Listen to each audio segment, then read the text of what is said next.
As you can see, ito na po yung pagbukas ng isa sa pinakamalaking flag dito sa buong Pilipinas. Sasakupin niyo yung buong grandstand. Hindi ko po makita dito kasi ito na, papalapit na sila sa amin. Kailangan namin umatras. Eh, dito lang yan. Atras. Hanggang dito lang. Dito kayo. Patats! Patats!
Ng flag. Yan. Sakit na ba yan?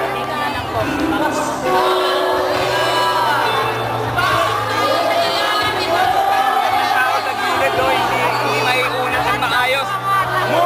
Yung ibang tao, mupuno na hindi maayos. Kumando kasi. Uunat po yung flag. Yan. Ay, kihawak din tayo. Pasok! Kailangan papasok kami. Chay! Chay! Nandito kami sa loob ng flag. Wow! Nakakatuwa kasi it's part of... Ayan, mga KKB yan, mga KKB.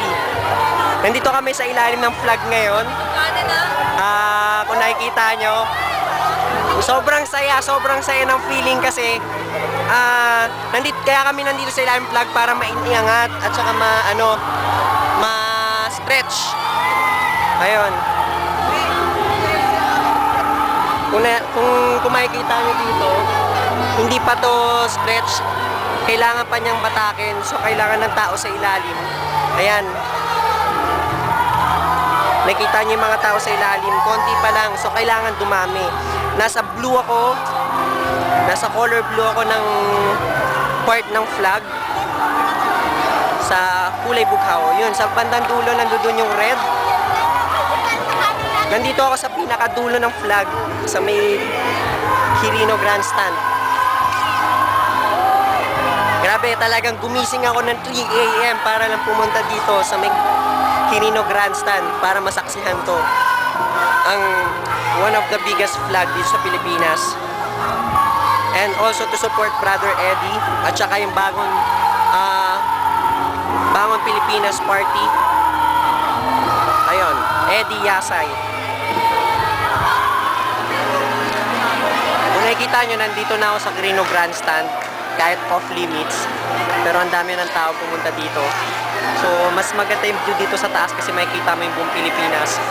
Yung white, masyadong nakalubog yung white kaya di ko masyadong makita.